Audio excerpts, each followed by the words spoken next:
सभी को हैप्पी शिवरात्रि मेरी तरफ से। दोस्तों, आज आप इस व्लॉग में देखेंगे कि मैं अपने शिवलिंग की पूजा कैसे करती हूँ, किस विधि विधान से करती हूँ। तो और साथ में मैं आपको बताऊँगी कि महाशिवरात्रि क्यों मनाई जाती है, और यह भी बताऊँगी कि महाशिवरात्रि में महादेव और पार्वती जी का विवाह कैसे हुआ। यह सब आप इस व्लॉग में जानेंगे, तो मेरे साथ अंत तक बने रहें। तो मैं आपको बता रही हूँ, शुरुआत करते हैं कि महाशिवरात्रि क्यों मनाई जाती है।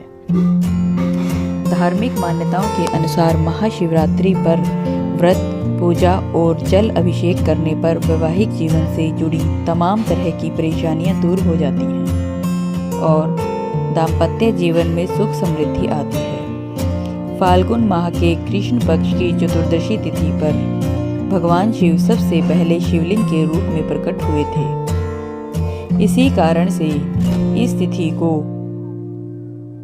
भगवान शिव के ज्योतिर्लिंग के प्राकट्य पर्व के रूप में हर वर्ष महाशिवरात्रि के रूप में मनाया जाता है।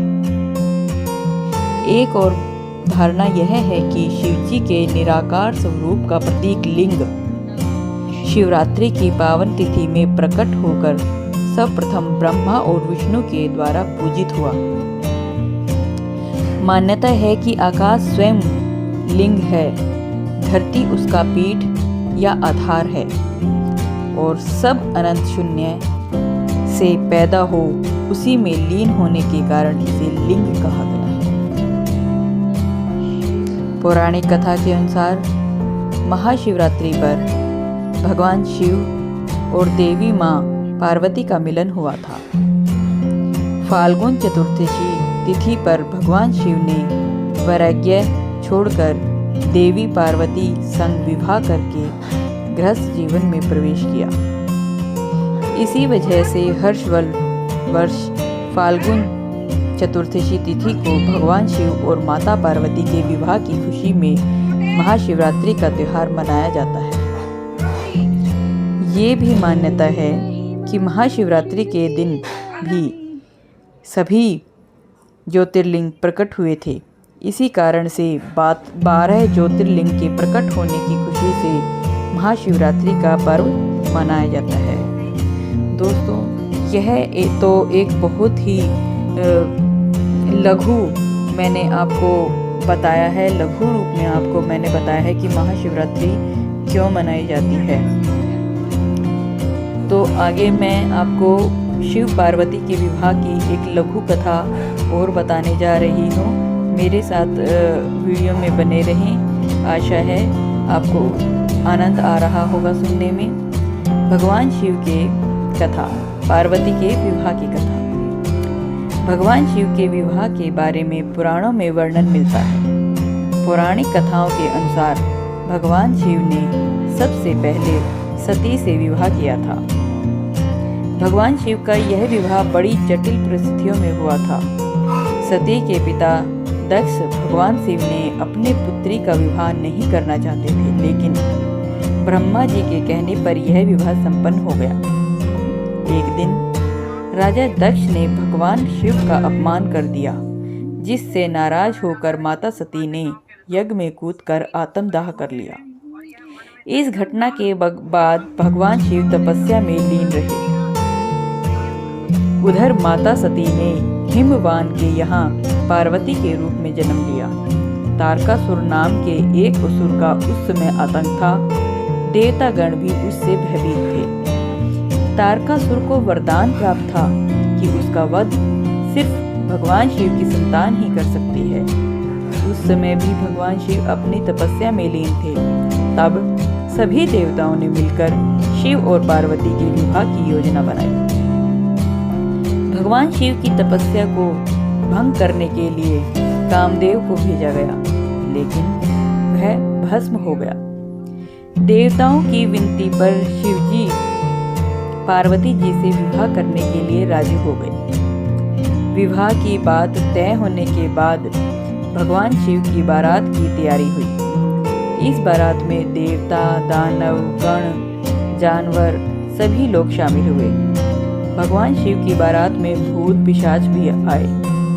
ऐसी बारात को देखकर पार्वती जी की माँ बहुत ही डर गई और कहा कि वे ऐसे वर को अपनी पुत्री नहीं सौंप सकती हैं।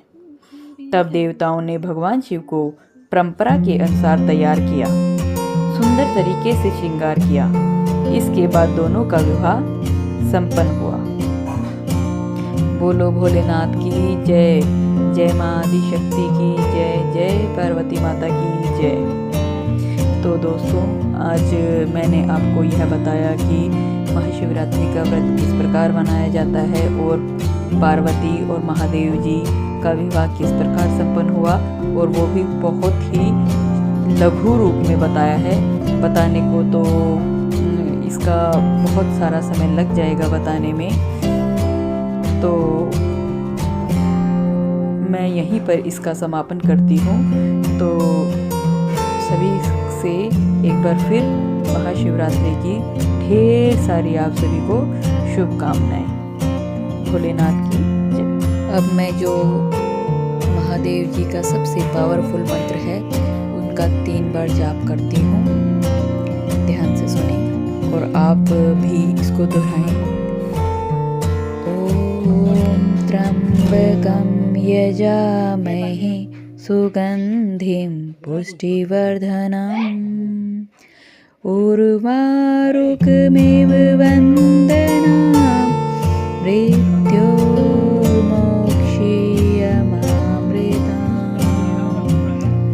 ॐ त्र्यंबकं यजामहे सुगंधिं पुष्टिवर्धनम् उर्वारुकमिव वन्दनां मृत्योर्मोक्षीयमामृताम्।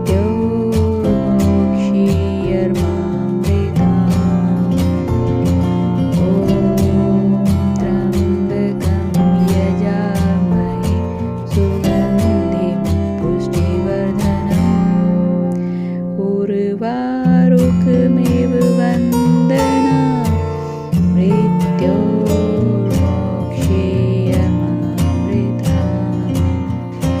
बोलो महादेव की जय।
बंद कर दीजिए।